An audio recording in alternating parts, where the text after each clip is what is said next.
Critiquer la religion est toujours une chose très difficile dans une production notamment américaine, étant donné l'importance qu'a encore la religion là-bas. C'est compliqué de s'attaquer frontalement à la religion.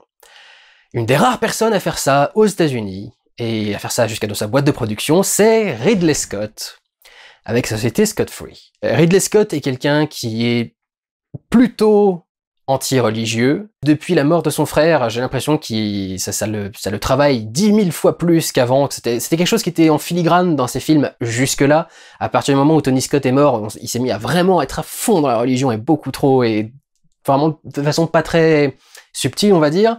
Notamment en nous offrant les scripts de Prometheus et Alien Covenant, qui sont des réinterprétations de différents récits bibliques, voire de la Bible elle-même pour certains, une analyse de la condition religieuse en général, qui, hélas, se heurte à un script trop stupide pour pouvoir dire quoi que ce soit. Par exemple, dans Alien Covenant, comment dire que Chris représente l'absurdité et la stupidité de la religion qui, en pensant être le sauveur, en pensant être machin, en pensant avoir une mission, etc., amène l'équipe à sa mort, si, à côté, les scientifiques sont tout aussi cons qu'un religieux.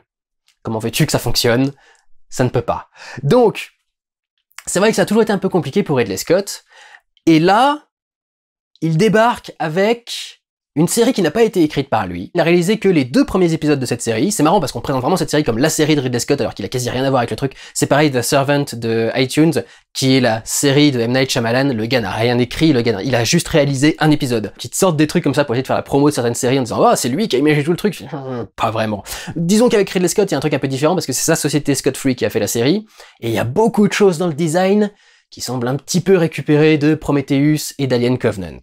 Notamment le plan d'arrivée du vaisseau au tout début, et tout le travail avec les androïdes, et même un peu plus loin pour certains trucs, mais là je vais aller dans les spoilers. On aura une section spoiler pour parler plus de la fin de cette saison 1, qui annonce du coup une saison 2, donc on passera au spoiler un peu plus loin. Avec cette fois-ci des personnages intelligents.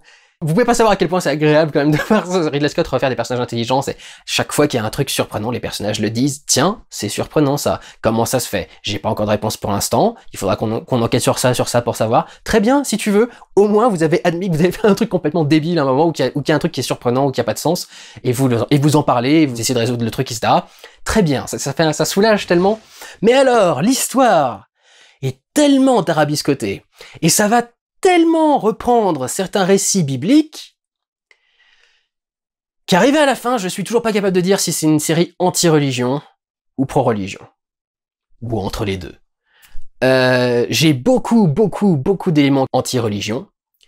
Et c'est ce qui me fait apprécier la série, parce que ça fait du bien pour une fois. Et il y a tellement d'éléments fantastiques dans cette histoire qu'honnêtement, j'arrive pas encore à savoir si c'est une bête histoire d'Antéchrist ou si c'est quelque chose qui essaye de dire quelque chose sur la religion, notamment en étant anti. Il y a des éléments qui sont troubles, et ça se barre un petit peu en couille. Vous savez, c'est ce genre de série où tu as l'impression que tout fonctionne très bien pendant les 6 premiers épisodes, enfin, on va dire la moitié, parce que la série fait 10 épisodes, et que d'un seul coup, au milieu, ils ont voulu produire une seconde saison, et ils ont rajouté des tas de conneries, et l'histoire part complètement en couille. Et honnêtement, t'arrives pas à comprendre comment certains trucs arrivent à te ramener au résultat final. Enfin bref, c'est très compliqué. Alors, si vous êtes curieux après toute cette introduction, Raised by Wolves, une série écrite et conçue par Aaron Guzikowski, donc c'est comme ça que ça se prononce, se passe sur une autre planète sur laquelle atterrissent 2 androïdes, père et mère, ayant été chargés par les athéistes de la Terre de recréer un monde et une race humaine totalement dépourvus de religion, après que les religieux aient détruit totalement la Terre.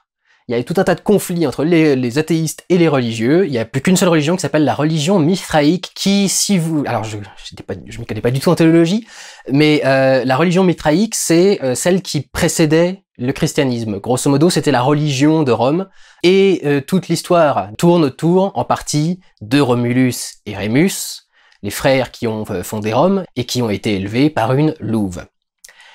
La louve, donc, est mère, qui est donc cet androïde qui a la capacité de donner la vie à ses enfants et donc à les éduquer. Elle a 6 mamelles en fait, elle a 6 tubes qui partent de son torse, comme une louve, et elle peut utiliser du coup ces tubes pour faire grandir des fœtus ou pour les nourrir une fois qu'ils sont nés, quoi.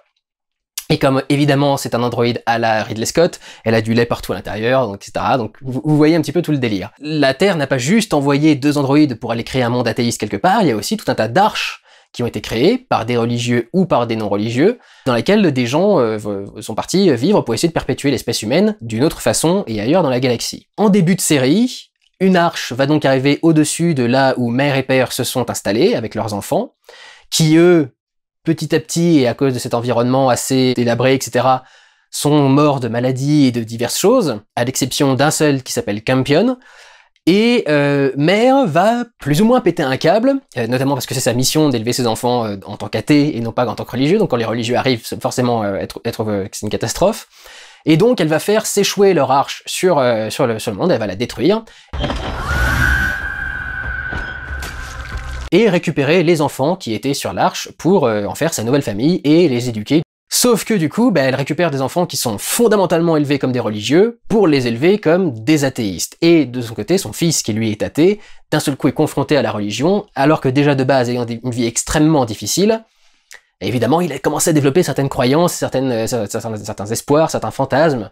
Ce qui fait que cette histoire peut tout autant te dire que la religion c'est une saloperie et tout autant être la naissance du christianisme avec du coup ce gamin Campion qui a beaucoup de côtés très christiques, ne serait-ce que dans le look, mais qui aussi pourrait être une incarnation de Romulus et Rémus, parce que dans les enfants qu'elle récupère, il y a un petit gamin qui s'appelle Paul qui est le nom d'un apôtre, et Paul et Campion sont vachement proches et en même temps commencent à vachement s'engueuler, donc ça fait un peu les deux jumeaux Romulus et Rémus qui sont proches mais qui s'engueulent aussi, etc. Il y en a un des deux qui tue l'autre dans la mythologie. Et puis alors il y a tout un paquet de trucs qui arrivent en fin de saison, où tu te dis je commence à me demander si je me suis pas fait un peu enculer avec cette histoire et qu'en fait on n'est pas tout simplement en train de me vendre une limite biblique, quoi, telle quelle. Alors on va en parler un peu plus dans la section spoiler. Abordons un petit peu les trucs généraux du coup de la série pour voir ce que ça peut avoir d'intéressant. Et c'est vrai que peu importe quel que soit le message final, la série est quand même super cool. Elle a vachement de gueule. Ils ont trouvé les bonnes astuces pour pouvoir faire une série qui a de la gueule sans avoir non plus un budget pharaonique. Ils ont le budget qu'il faut pour ce qu'il faut, c'est-à-dire grosso modo les effets spéciaux, hein, les vaisseaux, certaines actions que fait Mother, qui a un système de défense très particulier qui la met en position de croix, donc ça aussi niveau symbolisme religieux, etc. Ça la met en position de croix et ça la transforme en bronze. Et elle a un système du coup de défense comme ça qui lui permet de crier, et ces cris sont tellement puissants qu'ils font exploser les animaux. Tout le reste de la production design est vraiment cool. Les environnements, bon, c'est un grand désert, mais du coup, ils l'ont aménagé correctement, quoi. Ils ont trouvé le moyen de construire des habitations qui faisaient intéressantes. Elles ont été construites par les deux androïdes. Mais on avait quelques petites huttes fondées avec des pierres qui ont été assemblées pour créer des petits bâtiments. On a les champs qui font pousser, donc je sais pas quelle espèce de végétal ils font pousser, ou quel truc bizarre ils font pousser, mais ils font pousser des champs avec ces formes de spirales qui sont très inspirées des lignes de Nazca, ce qui rappelle les recherches qui ont été faites pour Prometheus, parce que Prometheus aussi devait parler des lignes de Nazca, et dans les lignes de Nazca, il y a des lignes qui sont en spirale comme ça. Et donc là, ils font pousser leurs champs et leur culture en spirale, qui sont très vertes par rapport à cet environnement qui est extrêmement gris, extrêmement terne, donc du coup, ça se distingue par rapport au reste. Ils ont aussi leurs grosses maisons gonflables, qui sont ces espèces de dômes qui ressemblent un peu à des igloos, mais avec du coup ces fenêtres oranges qui font très scientifiques, qui font très truc artificiel. Et ce qui est intéressant avec ce décor, c'est qu'il peut évoluer en plus. C'est juste une salle et tu peux ensuite aménager ce qu'il y a dans la salle. Ils sont surtout sur chacune des petites fenêtres, sur chacun des petits carrés. Tu peux du coup dessiner les trucs, et comme il y a des enfants, les enfants dessinent à chaque fois des trucs, et donc ce décor peut évoluer éventuellement. Mais déjà visuellement, il est tellement étrange, il est tellement particulier, il est tellement marquant, que du coup, ça te marque, quoi. Ils ont ces arbres qui sont très étranges, ces espèces de mini baobab ou de trucs un peu particuliers. Donc, t'as vraiment un environnement qui fait très alien. Notamment, et alors c'est là qu'on commence à se dire qu'il y a peut-être un truc avec le symbole chrétien, la planète regorge de trous qui amènent à quelque chose de brûlant, c'est-à-dire que c'est en gros une grosse métaphore des enfers, quoi. Et il semblerait que ces trous aient été créés par une ancienne race de serpents géants. Pendant toute cette première saison, t'as un mystère autour de ces trous, quoi. Tu comprends pas ce que c'est, tu comprends pas ce qui se passe. Mais donc du coup, le design de la planète lui-même est plutôt cool. Les champs de ruines qui sont créés une fois que l'arche s'est crashée, par exemple, sont plutôt bons, rendent bien, tu vois qu'ils ont mis de l'argent là-dedans, qu'est-ce qu'il faut dans les décors et dans l'aménagement du truc pour que ça donne vraiment l'impression d'être un site de crash, quoi, de vaisseau spatial. Et puis le truc sur cette planète, c'est qu'au bout d'un moment, ils vont se rendre compte qu'en vérité, il y a une forme de vie qui existe sur cette planète, il y a des créatures qui sont déjà là, et qui donc potentiellement peuvent être un danger pour la survie des enfants de père et mère. Et eux aussi sont plutôt bien faits en termes d'effets spéciaux. C'est pas non plus un truc extraordinaire, mais honnêtement, j'ai jamais eu l'impression d'avoir vraiment un effet spécial moche et raté devant moi. Clairement, les moyens sont là où il faut.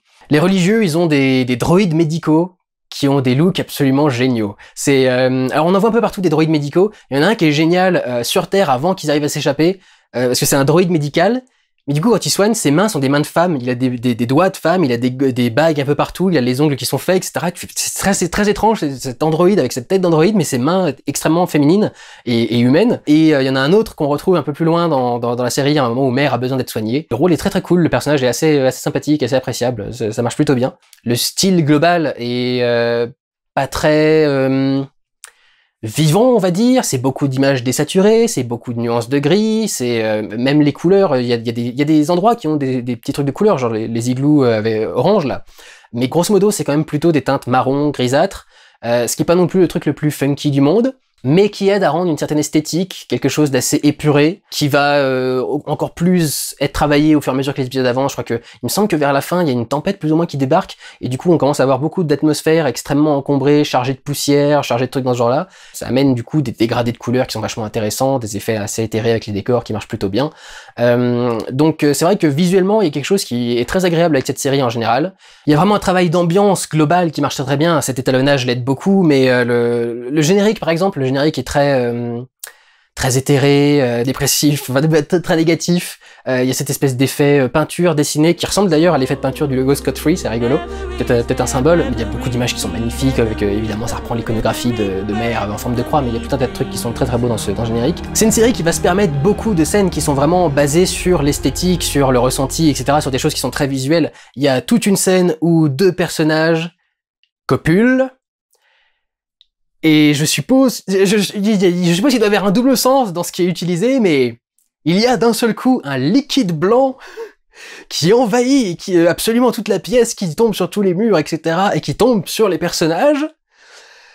Et le symbolisme, il est particulier, mais l'image est quand même vachement belle, quoi. Toute la scène est magnifique, quoi. C'est quelque chose qui est beaucoup plus esthétique qu'autre chose. Et je noterai aussi d'ailleurs la musique très très bonne, qui me fait un peu penser à certaines compositions pareilles de Prometheus.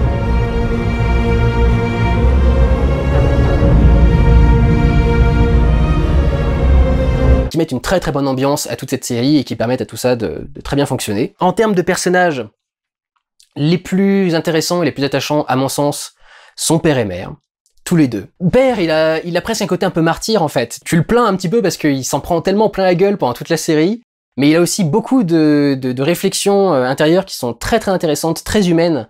Ils sont quand même tous les deux des androïdes et ils sont pas censés avoir de sentiments et pourtant ils commencent à développer chacun des personnalités particulières, des sentiments particuliers, etc. Et lui notamment commence à ressentir un certain attachement par rapport à Mère et en même temps il y a beaucoup de sentiments de trahison, etc., etc. C'est un des personnages les plus intéressants, mais Mère c'est clairement le personnage central le plus fascinant du truc. Tu vois toujours à quel point est-ce qu'elle est motivée, à quel point est-ce qu'elle est déterminée, et c'est quelque chose qui aide beaucoup à adopter son point de vue et son combat.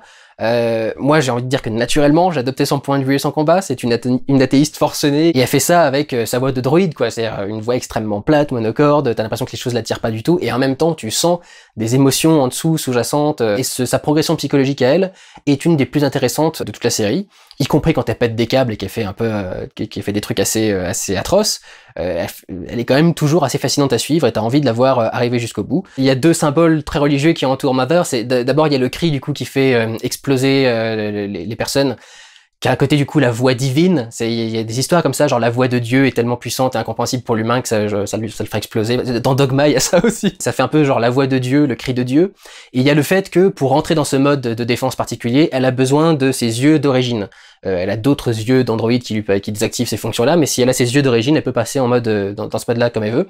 Ça paraît être une faute de design quand même, hein, pour une arme comme ça, si tu la rends totalement incapable de t'attaquer si elle a plus ses yeux.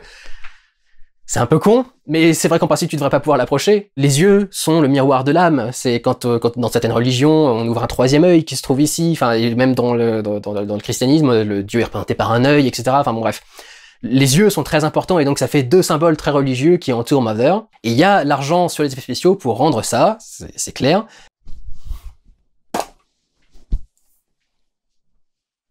Il y a un truc qui est formidable, c'est que ses yeux sont la source de son pouvoir. Et elle les porte pas tout le temps, principalement pour qu'on puisse les lui voler ou qu'elle puisse les perdre à un moment ou à un autre, mais elle les porte pas tout le temps, mais du coup quand elle les a pas, elle les porte autour de son cou. Et comment est-ce qu'elle les porte autour de son cou? Elle les porte dans un sac. Et alors excusez-moi, mais On va encore dire que je lis des trucs absolument absurdes, comme quand je parle des boules de glace avec Wonder Woman, mais excusez-moi, on a quand même littéralement une nana qui porte des couilles. Une nana qui porte 2 boules contenues dans un petit sac couleur peau qui pend autour de son cou, quoi. Et c'est le symbole de son pouvoir, donc littéralement, c'est la nana qui porte les couilles. Je trouve ça génial. J'adore cette idée. C'est subtil, finalement, visuellement, mais alors, honnêtement, moi, quand je voyais ce truc, j'arrivais qu'à penser à une chose, c'est couilles. C'est le seul truc que j'arrivais à penser quand je voyais ce truc autour de son cou. Mais l'idée est intéressante, quelque part. Oh, alors d'ailleurs, dans la liste des Ridley Scott est un gros con, quoi.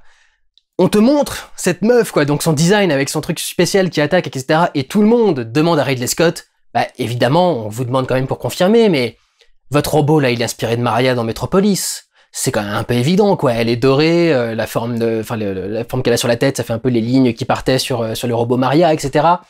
Et ce connard, évidemment, va te sortir « Non, non, c'est pas Robot Maria, c'est pas le Christ crucifié comme on le montre la position, etc., etc. Non, non, c'est quoi? C'est l'Atlas, qui est au Rockefeller Center. » Pauvre blaireau, quoi. Ça y ressemble vachement, c'est « Pourquoi tu refuses d'admettre l'évidence que tu t'es inspiré de Maria? Tu lui as même mis le même chapeau à la con quand elle est encore en période de stase, quoi. Cette espèce de truc bien rond, etc., et bien 50s. Enfin... Pourquoi t'es obligé d'essayer de te faire mousser, de te branler la nouille sur ta pseudo-culture et ton machin, et à sortir le truc le plus obscur, qui clairement ne correspond pas à la référence, juste pour essayer de faire genre, non, non, c'est pas le truc évident, c'est pas du tout ce que vous croyez. C'est dingue, parce que c'est un mec quand même qui a du talent et que j'aime bien de base, Ridley Scott, mais alors putain, dès qu'il ouvre la bouche sur ce genre de truc, je suis un tout petit peu déçu, du coup, du sort qu'on lui a réservé à la fin. J'ai cru que le sort allait être pire que ça, cela dit, pendant un moment. Heureusement, ils ont pas été jusqu'au bout, mais je suis un petit peu déçu du coup du sort qu'on lui a réservé à la fin, et pour moi, ça fait partie des trucs qui trouble l'interprétation de cette histoire. Pour ce qui est des enfants, il y en a 2 qui jouent pas très bien, mais de toute façon, comme ils meurent très vite et dans le premier épisode, c'est pas très grave. Don't be mad at Campion. He didn't do anything wrong. It was me and Gabon. Ceux qui restent sont vachement bons. Campion, il est super doué. Il est un peu insupportable, il est un peu tête à claque, mais bon, c'est un gamin, c'est normal, mais il a des comportements des fois un peu absurdes. Alors, ça doit être encore une fois appuyer une idée de théologie quelconque, une idée religieuse quelconque, mais il est en train de péter un scandale à un moment parce qu'ils veulent bouffer les créatures qui sont dans le coin pour avoir un peu plus de protéines et de viande, des trucs dans ce genre-là. Et lui, il est là, non, faut surtout pas le tuer, faut surtout pas machin, et tu fais... D'où tu développes un espèce de délire comme ça. Bon, ils ont mis un événement dans le scénario qui justifie plus ou moins son rapport à un délire particulier par rapport à la mort, mais je trouve que ça marche pas. Il y a des trucs qui sont un peu particuliers, mais il joue extrêmement bien. Il est très bluffant. Il est tout à fait convaincant. Et on lui demande pas de jouer des trucs extrêmement faciles non plus. Donc du coup, il s'en sort vraiment très très bien. Tous les enfants acteurs sont plutôt doués, y compris donc ceux qu'elle récupère dans l'Arche des religieux. Il y en a un qui est absolument insupportable, qui est le plus âgé des enfants religieux, qui est donc forcément celui qui a été le plus indoctriné toute sa vie et qui donc est le plus convaincu, qui s'appelle Hunter, et qui est... moi j'ai eu envie de lui foutre des baffes pendant tout le truc. Et alors, le truc c'est que son personnage évolue au fur et à mesure de la série, mais j'arrive pas à comprendre pourquoi en fait. J'ai pas vraiment vu ce qu'on avait fait à un moment quelconque pour le convaincre d'aider ces gens-là, et de les aider surtout à défendre leur point de vue. J'ai vraiment beaucoup de mal à saisir l'évolution de ce personnage-là. Et puis alors, dans l'équipe des religieux, ils sont pas tous extrêmement prenants. Les 2 qui sont essentiels dans le clan des religieux, ce sont 2 faux religieux en principe. Ces 2 soldats en fait athées qui voulaient du coup échapper à la Terre, qui est en train d'être détruite petit à petit, qui ont volé en fait l'identité de 2 religieux, qui se sont installés du coup sur l'Arche à leur place et ont récupéré leur fils avec eux, qui est donc le fameux Paul. Et ils ont du coup un rôle qui est assez intéressant parce qu'ils doivent se faire passer pour religieux pour qu'ils puissent être tranquilles. Alors qu'ils ne le sont pas du tout à la base. Et ce qui est intéressant, c'est que Marcus, le mec, va commencer à avoir un certain délire religieux qui va commencer à naître, lui qui est censé être athée, qui a été soldat athée jusque-là. Mais c'est intéressant, en fait, il y a un autre truc qui est sympa, c'est que dans le discours qui est fait, c'est que il est athée, mais en relais de force, en fait, dans son enfance. Et je crois que c'est plus ou moins là qu'on va en venir, c'est que religion par religion, c'est aux gens de choisir, un truc dans ce genre-là, ce qui me paraîtrait être la conclusion la plus molle et plate pour une série qui part comme ça, quoi, avec une confrontation pareille entre les 2. Mais du coup, tu sens que, voilà, c'est un personnage qui est là pour te dire aussi que les athées étaient pas totalement parfaits non plus, mais c'est aussi un personnage pour te montrer à quel point on peut très facilement devenir un fanatique religieux.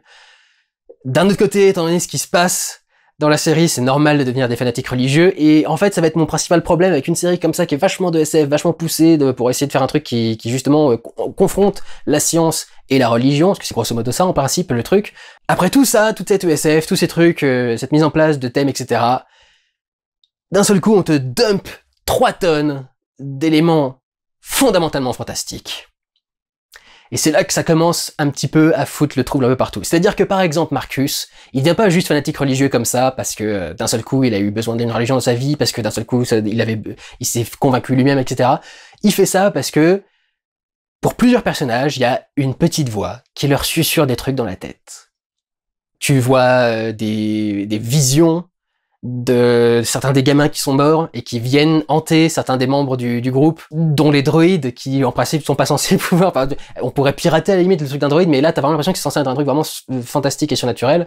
En principe ça devrait être les personnages qui ne devraient jamais pouvoir être confrontés à ce genre de truc, quoi, donc c'est un peu particulier. Et alors surtout le truc, c'est que j'ai envie de dire qu'à partir du moment où t'arrives à certaines révélations par rapport à ce monde, t'as envie de te dire, mais en fait vous nous avez menti depuis le début. Déjà, ça a pas, en principe, ça devrait pas vraiment être possible, ça va pas vraiment exister, mais du coup, tout le concept de base que vous nous avez vendu dans le truc, en fait, il est foireux. Enfin, il y a quelque chose sur lequel vous nous avez menti, en fait, et la seule raison pour laquelle ça marchait jusque-là, c'est parce que les personnages n'en ont jamais parlé. Mais d'un seul coup, on te révèle beaucoup de choses, genre. Et alors le truc, c'est que pour en parler, là, on va être obligé de passer en section spoiler, donc. Voilà, si jamais la série vous intéresse, peu importe ce que vous pensez de la religion, etc., je vous encourage quand même à lui jeter un petit coup d'œil. C'est pour le coup une série très originale, très audacieuse. Aborder la religion comme ça à bras-le-corps, et je vais vous faire la liste, là j'ai quand même plus de preuves que c'est une série anti-religion qu'une série qui est au milieu, mais ça peut être agréable à regarder quel que soit votre avis sur le truc. Moi j'ai apprécié la série alors que je suis pas du tout religieux, j'ai regardé Grace Randolph qui elle pour le coup est catholique, et elle adorait la série aussi. Elle a une théorie particulière par rapport à la fin qui est pas exactement la mienne. Il y a tout un tas de personnes différentes qui peuvent apprécier cette série, peu importe le discours que la série fait. Donc voilà, si jamais ça vous intéresse, c'est une série qui a de la gueule, c'est une série qui vaut le coup, et c'est une série qui est très intelligente, les épisodes sont très denses. Les épisodes font à peu près 1 heure, je vous avoue que quand tu te fais 3 épisodes, t'as envie de dormir après, quoi. T'as reçu tellement d'informations, t'as reçu tellement de trucs, c'est vraiment une série qui est très dense. Donc je vous encouragerais grosso modo à regarder Raised by Wolves, mais j'ai des appréhensions personnelles par rapport aux révélations qui pourraient arriver dans les prochaines saisons. Avant de passer au spoiler, cela dit, et pour que du coup vous fassiez une opinion, je voudrais quand même vous prévenir sur le fait que, je vous ai dit que les choses étaient bien justifiées, etc. Pas toujours. Par exemple, un truc un peu stupide et dont on se rend compte dès l'épisode 1, mère et père ont été envoyés sur cette planète pour protéger et surveiller ses enfants. Mère a des systèmes qui lui permettent de faire pousser des bébés dans des éprouvettes, etc., etc. Cependant, pour une raison absolument obscure, ils n'ont aucun matériel médical. C'est quand même ballot. Tu viens pour créer une nouvelle humanité, tu sais que les humains sont susceptibles des virus, des trucs dans ce genre-là, etc. C'est vraiment, Ridley Scott a un problème avec les virus, il y a un truc qui va pas avec les virus chez Ridley Scott, les virus et les microbes, etc. Évidemment, tu envoies des droïdes créer une nouvelle espèce humaine, tu leur donnes au moins des notions de base de médecine, ils connaissent tout en dehors de ça. Ils ont tout en dehors de ça. Peut-être que ça a été perdu ou oublié dans leur vaisseau au tout début, parce que leur vaisseau se crache du coup au début, et ils doivent récupérer des trucs, des valises, etc. Peut-être qu'ils ont oublié la valise avec les trucs médicaux, mais pour moi c'est le premier truc que t'aurais dû sortir du coup. Mais genre vraiment, ils ont absolument aucune connaissance médicale. Il y a un moment, ils sont en train de se demander, tiens c'est bizarre, pourquoi est-ce que tous les gamins sont morts, mais Campion il a survécu? Parce que son système immunitaire à lui est plus résistant, et que du coup les virus et toutes les maladies qui ont buté ses frères et sœurs, et ben lui il y a survécu, quoi, et son système immunitaire a continué à s'améliorer, à progresser, etc. Enfin, vous voyez pas le principe, enfin vous avez pas envie de faire une prise de sang à Campion pour guérir les autres enfants qui sont malades, etc. Enfin c'est bon, pareil dans les trucs un petit peu aberrants. Dans l'épisode 1, le vaisseau donc des religieux se crache au sol. Pour l'explosion que ça a fait, il reste quand même vachement de trucs intacts. Enfin, il y a les débris, bien sûr, pour qu'ils puissent récupérer des trucs pour survivre, mais la coque du vaisseau est encore en bonne forme, quoi. Enfin, je sais pas, ça paraît un peu exagéré. Et puis alors, il y a quelques facilités d'écriture qui sont la résultante de cet univers très fantastique. Il y a un moment où il y a un personnage auquel on doit échapper. Et comment est-ce qu'on fait en sorte que nos héros puissent échapper à ce personnage qui, en principe, est quand même plutôt doué? Le personnage s'affronte lui-même. Et tu sais pas pourquoi, c'est pas vraiment une situation où il devrait s'affronter, et le personnage qui gagne, et pas la mentalité qui va gagner ensuite pour le personnage, etc. Donc tu comprends vraiment pas pourquoi il y a eu ce combat, pourquoi est-ce qu'il était là, à quoi ça a servi dans l'histoire, si ce n'est pas permettre au personnage de s'en sortir. Donc il y a quand même des grosses facilités, des trucs un peu absurdes des fois, genre ils ont des cartes en métal qu'ils trouvent quelque part. Et ces cartes en métal peuvent être détruites en étant jetées au feu.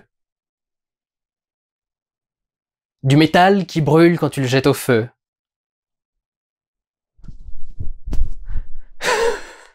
Et puis t'as tout un tas de petits trucs absurdes, genre... depuis le début, elle est fascinée par les bébés, et à un moment, on lui offre la possibilité d'en avoir un, et d'un seul coup, elle en veut pas.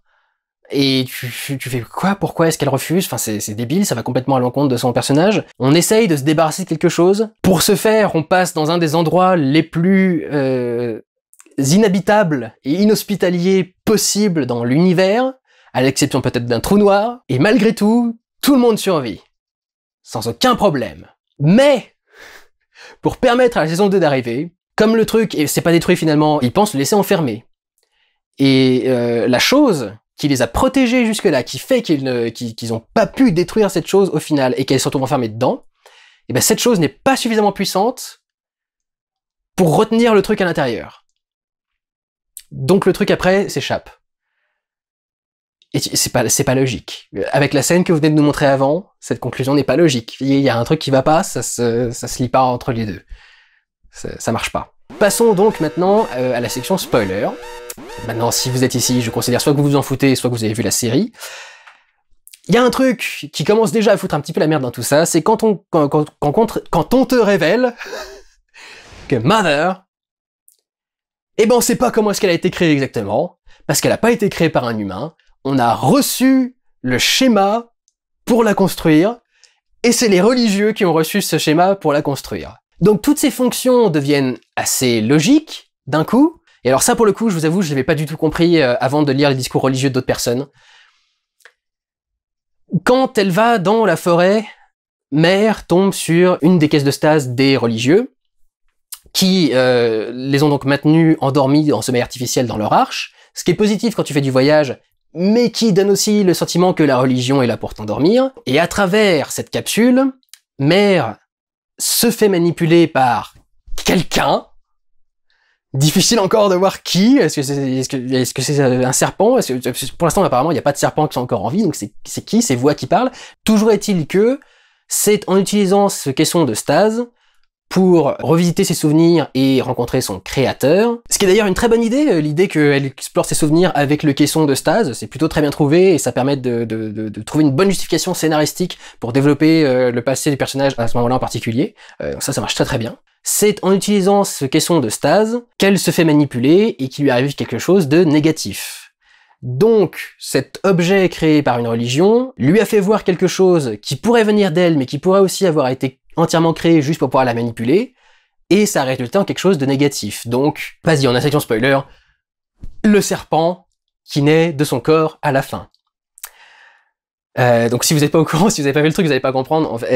Au bout d'un moment, en fait, elle se rend compte qu'elle a un corps qui se développe en elle, alors qu'elle n'est pas censée pouvoir elle-même faire développer un enfant dans son ventre, elle est censée les développer à l'extérieur dans des couveuses, et elle fournit juste le lait et les nutriments pour les fœtus. Mais là, d'un seul coup, il y a un bébé qui grandit dans son ventre, une naissance quasi naturelle, alors qu'elle est androïde en principe. Et en fait, ce corps qui grandit en elle, elle est persuadée que c'est un cadeau de la part de son créateur, parce que dans la stase, elle a couché avec son créateur. Et en fait, je m'en suis pas rendu compte, mais d'un point de vue religieux, du coup, le caisson de stase, c'est la tentation. Alors, est-ce que le caisson de stase, en tant que symbole religieux, est ce qui est mal, et a créé du coup le serpent, ou est-ce que le caisson représente la tentation charnelle, et comme elle s'est laissée aller à la tentation charnelle, du coup on la punit, et il lui arrive quelque chose de mal. C'est ça qui rend les choses un peu compliquées, mais bon. Paul entend lui aussi des voix, et lui, du coup, en fin de saison, les voix, elles l'amènent vraiment à être quelque chose d'extrêmement négatif et extrêmement violent. Et alors quelque chose qui est notable aussi, c'est que la première chose que font les religieux quand ils débarquent dans le village fondé par père et mère, c'est de réduire le noir en esclavage et de retirer son pouvoir à la femme. Quand même, il y a des indices quoi pour dire que la religion c'est pas bien. Il y a même une scène entière de conversion forcée. Enfin, évidemment, quand tu mets que c'est le mitraïsme, ça peut être n'importe quelle religion, mais symboliquement, c'est quand même vachement important, quoi, de voir une conversion forcée dans un truc, c'est plutôt ouf. Est-ce qu'on pourrait tirer un parallèle avec Mère, qui leur interdit d'être religieux? But there is no religion permitted here, Mithraic, or any other kind, so before we eat, you will need to give me your attendance. Non, parce que fondamentalement, l'athéisme est justement là pour ne pas t'imposer quelque chose. Alors là, c'est particulier parce qu'elle récupère des gens convertis à mort et du coup, elle doit les déconvertir. En principe, l'athéisme, justement, te dit de ne pas croire à certaines choses, c'est justement ne pas t'encourager à croire à certains trucs. We will never advance unless you resist the urge to seek solace in fantasy. C'est même pas la question, en fait. L'athéisme, c'est que t'es pas religieux. Là, le truc, c'est qu'il faut défendre, prôner l'athéisme face à une religion qui est toute puissante, quoi, qui a endoctriné des gamins depuis leur naissance et pendant des années, donc c'est pas la même chose. La religion, fondamentalement, veut forcer ta façon de penser dans une direction. Pour l'instant, la plupart des symboles qui entourent la religion sont très négatifs. Principalement de l'endoctrinement, des trucs dans ce genre-là. Elle aussi, elle a des règles à suivre pour ses enfants, elle a des dogmes et des trucs dans ce genre-là, mais, enfin, elle est père, mais c'est plus des règles de survie de base que vraiment du dogme religieux, quoi. Vous me direz, certains des dogmes religieux sont venus de règles de survie de base, genre le porc qui se conservait très mal avec la température, c'est pour ça qu'il faut pas le manger dans la religion musulmane. Donc, du coup, voilà, on pourrait avoir des trucs comme ça, mais c'est vrai que grosso modo, il y a quand même plus de symboles qui viennent nous dire que la religion c'est le mal. Mais du coup, bien qu'il y ait eu besoin de la reprogrammer pour qu'elle fasse pas de mal aux athées, il y a cette scène qui est extrêmement choquante, mais qui rend extrêmement bien, où elle se retrouve avec un bébé athée dans les bras et... Mais même s'il a fallu la convaincre d'être sympathique avec les athées, de base, c'est un être qui est pas montré comme étant totalement négative, alors qu'elle vient fondamentalement de la religion. Le fait qu'elle puisse voler, son signe de croix, sa voix qui détruit les gens, ses yeux qui lui permettent d'avoir des pouvoirs particuliers, etc. Donc du coup, il y a quand même quelque chose de très particulier là-dedans. La religion permet l'espoir. Beaucoup des personnages se retrouvent dans des situations où ils ont peu d'espoir, et la religion, du coup, leur apporte. C'est un petit peu ce qui est travaillé avec Campion, et c'est pour ça que j'ai du mal à voir où est-ce qu'ils vont aller avec ça. L'autre truc qui est un signe positif vis-à-vis de la religion catholique, c'est que, du coup, avec cette fin, ou donc, pour le dire très clairement, hein, après tout ce temps, Mère donne naissance au serpent et donc au diable, bah du coup, le mal et le malin existent, enfin foncièrement et concrètement dans ce truc, quoi. Et c'est ça qui me fait chier, c'est quand tu fais un truc de SF qui doit poser la question de la religion, etc., j'aimerais bien qu'on reste purement dans des questions de science et de débat sur la théorie religieuse. Si tu commences à foutre des éléments surnaturels au milieu, les deux ont autant de justification d'exister, quoi. Alors que justement, c'est bien ça le problème, c'est que les éléments surnaturels, en principe, bah, ils n'existent pas. Enfin, pour moi, là, c'est là que ça a du mal à fonctionner, quoi. Mais bon. Et puis le dernier point qui fait que bah, la religion a l'air d'avoir des arguments pour elle et d'exister, d'être concrète, de pas juste être une affabulation ou quelque chose qu'on se raconte pour aller mieux. Bah, c'est qu'il y a des prophéties, du coup, dans cette religion, et des tas de façons pour qu'elles puissent s'accomplir. Il y a des tas de personnages qui pourraient, du coup, incarner les personnages concernés par la prophétie. On parle d'un orphelin qui arrive sur un monde nouveau et désertique, et qui arrive à mener tout un peuple. Ça pourrait être Campion, ça pourrait être Paul, ça pourrait être Marcus, ça pourrait être Mère, même. Elle est pas, elle a pas particulièrement de parents, quoi. On pourrait dire qu'elle est orpheline. Enfin, c'est... Voilà, il y a beaucoup de choses qui se mélangent un petit peu, et du coup, quand t'arrives à la fin de ce truc, tu te dis, bah, c'est quoi en fait le sens? Est-ce que vraiment on est sur un truc qui va être anti-religion, ou est-ce qu'on va étudier l'utilité de la religion? Est-ce que vraiment ça peut avoir quelque chose d'intéressant, grosso modo ou pas? C'est un peu particulier. Moi, alors j'en suis venu à une théorie, du coup, en voyant comment se terminait cette saison 1. Ma théorie, c'est qu'en fait, cette planète qu'on voit là, c'est pas une planète qu'on a colonisée après le monde qu'on connaît nous. En fait, ça, c'est ce qui se passera avant la Terre, en fait. Ce qu'ils appellent la Terre, ce serait pas vraiment la Terre. On nous dirait que toutes les mythes qui ont été créés dans la religion chrétienne, catholique, etc., et ben en fait, ça aurait été créé parce que on a vécu ça sur cette planète avant de venir en tant qu'anciens astronautes, donc toute la théorie de Prométhéeus, ensemencer la vraie Terre qu'on connaît nous, et du coup y faire débarquer notre religion catholique en plein milieu d'un truc. Enfin, il y a peut-être un truc comme ça, quoi. Et donc du coup, la notion de Terre et d'enfer serait née par rapport au placement géographique de ces deux zones sur la planète. Le serpent du diable, ce serait du coup les serpents qui vivaient dans ces trous, etc. Enfin, pour moi, du coup, il pourrait y avoir un truc comme ça, quoi. Donc J'arrive pas à comprendre ce délire. Quand on a commencé à partir sur la grossesse de l'héroïne, je me suis dit putain, ils vont nous faire une Vierge Marie, etc.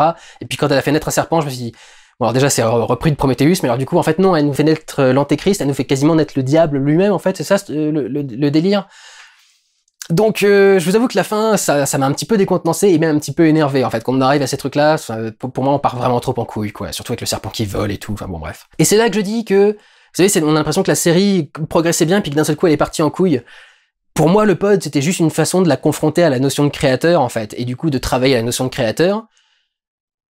Et j'arrive pas du tout à comprendre comment est-ce qu'on en est arrivé à, dans cette pod, elle s'est faite inséminer artificiellement, déjà que elle est un être artificiel, par un espèce de démon serpent dont l'esprit vit dans cette planète, etc. Quand tu commences à rentrer là-dedans, tu dis bah non, c'est plus de la SF, c'est de la fantasy. Mais du coup, le vendez pas comme de la SF, parce que si vous vendez un truc de SF et qu'au 7e épisode ça devient du fantastique, il y a erreur sur la marchandise, quoi. C'est ça qui est un petit peu chiant. Et ça commence vraiment à l'épisode 5 ou 6, je crois que c'est l'épisode 5 ou 6 qui commence à rencontrer l'espèce d'œufs zarbi dans le désert, là, qui prennent pour une incarnation de leur dieu. Bref, Raised by Wolves, je suis très partagé. J'arrive pas à savoir si on se fout de ma gueule pour l'instant ou pas. Je veux voir une série anti-religion, putain, j'en ai ras-le-bol qu'à chaque fois qu'on aborde la religion, il y a toujours un moment où il faut dire « Ah mais quand même, ça peut être pas mal pour certains trucs. » Encore une fois, alors si vous êtes religieux, je m'en fiche, vous faites ce que vous voulez, vous croyez en ce que vous voulez. L'idée de base m'intriguait beaucoup. Je trouve qu'il y a beaucoup de choses qui sont très bien faites. Il y a évidemment quelques facilités d'écriture par-ci par-là, mais grosso modo c'est plutôt bien écrit, ça pose des questions intéressantes, ça met en place des situations intéressantes pour tester les différentes morales qu'on essaye de tester justement, le athéiste, religieuse, etc. et toutes les subtilités qu'on peut avoir dans ces différents domaines. Mais je vous avoue que j'aurais voulu avoir une idée beaucoup plus claire de ce vers quoi la série se destinait à la fin. J'aurais voulu qu'on évite ce qu'on a à la fin de ce truc-là et qui va vraiment trop dans le fantastique et pas du tout dans la science-fiction, et du coup pour moi on a un peu mal vendu le truc. Je reste quand même très curieux de voir la saison 2, de voir où est-ce que cette histoire va mener, est-ce que certains secrets vont révéler, comment est-ce qu'on va s'en sortir, quel gamin va devenir un prophète, est-ce que ça va être Romulus et Rémus, est-ce que ça va être Jésus, est-ce qu'on va avoir un Jésus avec ses apôtres par exemple, avec les différents gamins, etc. Peut-être qu'on aura d'autres gamins qui vont venir dans le truc, etc. Bref, je sais pas encore exactement où est-ce qu'ils vont aller, mais j'avoue que pour le coup, là, j'ai vu une série qui a vraiment osé quelque chose, qui a eu de l'audace, même si pour moi, on aurait pu être encore plus audacieux par rapport à la religion, mais c'est une série qui a essayé quelque chose, c'est une série qui a de l'audace, c'est une série qui essaye pas de faire un truc lambda, c'est une série qui a des couilles, qu'elle porte même autour de son cou, qui est en plus plutôt esthétique, et du coup, je dois avouer que non, j'ai quand même bien apprécié mon visionnage de Raised by Wolves, et que j'étais fasciné par les épisodes, et qu'il y a pas vraiment de moment où je me suis dit « Oh, ça devient long, là, fini, etc. » Sauf quand je regardais plusieurs d'affilée, parce que là, pour le coup, je me suis dit « Ils sont très denses. » Donc ouais, c'est une série que j'apprécie, et je vous conseille quand même d'y jeter un œil, ou les deux, ou le troisième, pour voir ce que ça vaut, parce que c'est quand même plutôt pas mal comme série. C'est une bonne façon de perpétuer en VOD la tradition de HBO en tant que chaîne de télé, HBO qui appartient à Warner. Une bonne façon de continuer des séries audacieuses du style Westworld, du style Game of Thrones, du style Sex and the City, pour reprendre des trucs d'il y a beaucoup plus longtemps, dans les années 90, mais c'était déjà à l'époque une chaîne qui était audacieuse, HBO, en termes de ce qu'on montrait à l'écran, de ce qu'on disait. Je vous le conseille. Personnellement, je peux pas dire que j'ai regretté d'avoir regardé la série. Je suis encore un peu paumé sur le message, ça me ferait chier que ça se termine sur un truc très religieux, mais pour l'instant, non, je peux pas dire que j'ai regretté de regarder Raised by Wolves. Je regrette que ce soit aussi incertain par rapport à l'interprétation finale. Mais c'est peut-être aussi une question économique, quoi. Tu peux pas vendre un truc fondamentalement athéiste non plus dès le début. C'est déjà très athéiste pour le début par rapport à beaucoup de trucs. Bon bref, j'ai fini je discute depuis beaucoup trop longtemps là. Regardez Raised by Wolves si ça vous intéresse, et en ce qui me concerne, j'attends la saison 2. Prenez soin de vous, regardez des films ou des séries. Ciao!